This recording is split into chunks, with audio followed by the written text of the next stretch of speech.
Olá, terapeutas! Sejam bem-vindos a mais um episódio do Psi Descomplica.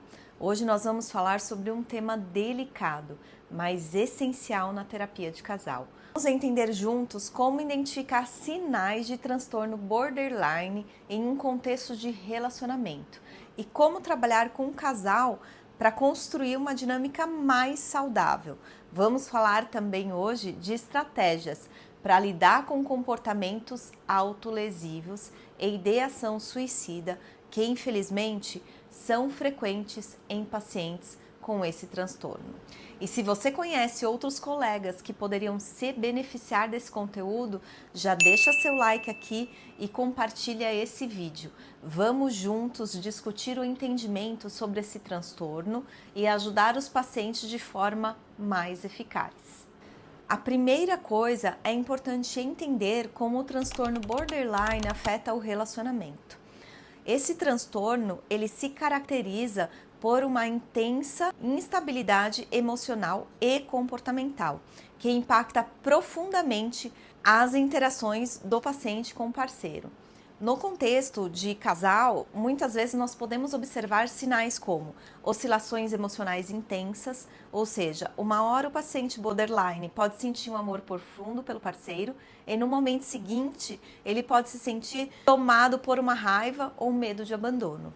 Esse padrão, ele cria um ciclo de aproximação e afastamento. Também tem um medo extremo de abandono. Muitos pacientes borderline sentem um pavor de serem deixados e a qualquer sinal de distância emocional do parceiro pode ativar esse medo, levando a reações muito desproporcionais, como acusações ou comportamentos manipulativos.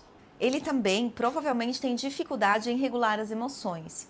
As emoções parece que sempre chegam ao limite. O paciente ele tende a reagir de uma forma impulsiva, muitas vezes sem conseguir pensar na consequência dos seus atos. Existe também, nesse transtorno, alguns comportamentos que são autolesivos e ideações suicidas. Em momentos de extrema dor emocional, o paciente borderline pode recorrer a esses comportamentos autolesivos como forma de tentar aliviar o sofrimento.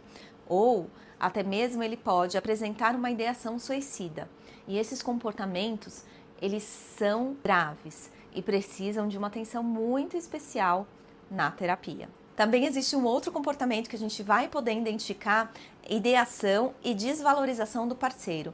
Um paciente com esse transtorno pode ver o parceiro de uma forma idealizada no momento e, ao menor sinal de frustração, desvalorizar ele completamente.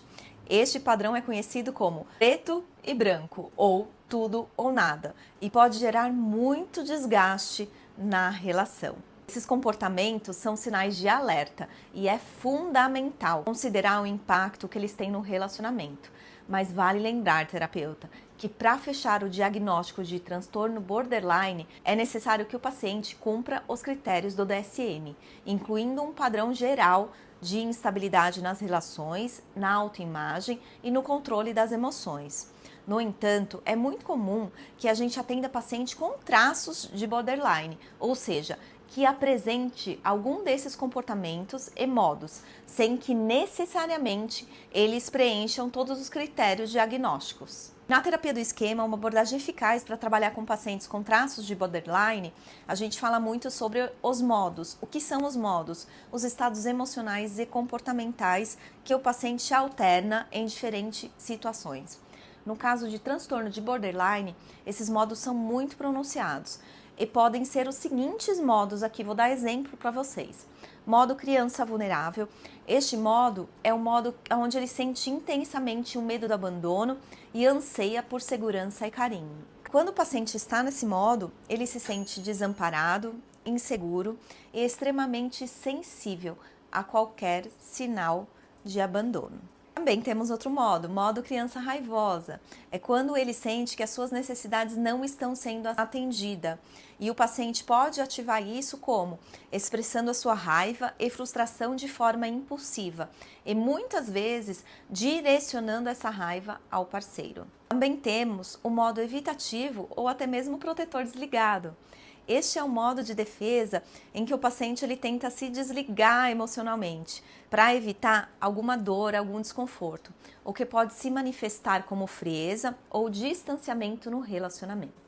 Também temos o modo crítico. Esse modo ele representa uma voz interna, severa, julgadora, que reforça a ideia de que o paciente não é digno de amor ou que nunca será bom o suficiente. Essa crítica interna, ela pode intensificar os sentimentos de baixa autoestima e desesperança. E o nosso modo preferido, que é o modo adulto saudável. Esse é o modo que trabalhamos, que buscamos fortalecer na terapia, pois ele representa a parte do paciente que consegue regular as suas emoções e lidar de uma forma equilibrada com os conflitos. O importante, terapeuta, que é ao identificar esses modos e explorar como eles afetam o relacionamento, temos oportunidade de mostrar ao casal como essas partes influenciam o comportamento do paciente e como o parceiro pode reconhecer esses momentos com mais compreensão e empatia. Então agora vamos lá! Como que a gente pode, com todas essas informações, ajudar o casal a lidar com esses modos e construir uma dinâmica de suporte emocional entre eles? Aqui eu vou te mostrar duas estratégias práticas. A primeira estratégia é reparentalização limitada da terapia do esquema. Essa técnica ela envolve ensinar o parceiro a oferecer uma base emocional segura para o paciente. E o parceiro ele atua de uma forma temporária como uma figura de apoio, validando as emoções e mostrando que ele está lá, mesmo quando o paciente está passando por um momento desafiador. Mas é importante lembrar aqui que a reparação é limitada. O objetivo é fornecer apoio sem criar uma dependência emocional. A segunda estratégia é a validação emocional. Ensinar o parceiro a validar as emoções um do outro, monitorando a dor emocional sem estimular o comportamento disfuncional. Por exemplo, se o paciente sente um medo intenso de abandono, o parceiro pode dizer: entendo que você tem medo de que eu vá embora, mas eu estou aqui e quero que a gente resolva isso juntos. A validação emocional, ela ajuda a diminuir essa intensidade de emoções, mostrando que a emoção é aceita, mas também ela pode ser direcionada para um comportamento mais saudável. E sobre os comportamentos autolesivos e a ideação suicida são o maior desafio na terapia de casal com pacientes borderline. É essencial que o terapeuta trabalhe com o casal para criar um plano de segurança. Ensine o parceiro a identificar os sinais de alerta e saber como reagir de maneira que ofereça apoio sem reforçar este comportamento. Durante as sessões, também é importante que você consiga incentivar o paciente a verbalizar os sentimentos antes de recorrer à autolesão e a procurar o parceiro ou até mesmo um recurso de apoio, como um contato de emergência, para ajudar a desviar esses impulsos disfuncionais.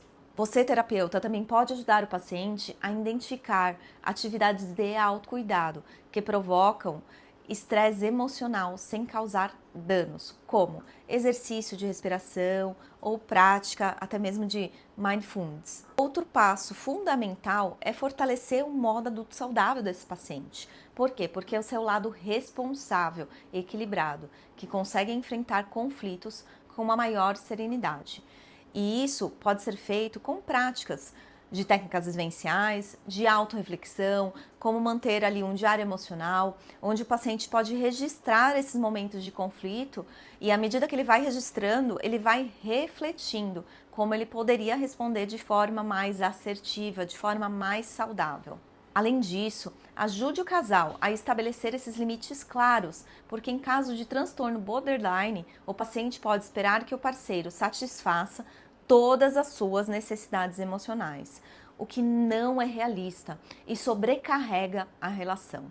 Estabelecer limites significa muitas vezes ajudar o paciente a entender que ele é responsável também por seu bem-estar emocional e que o parceiro não precisa atribuir esse papel o tempo todo. Trabalhar com o transtorno de borderline Na terapia de casal, exige muita paciência e compreensão.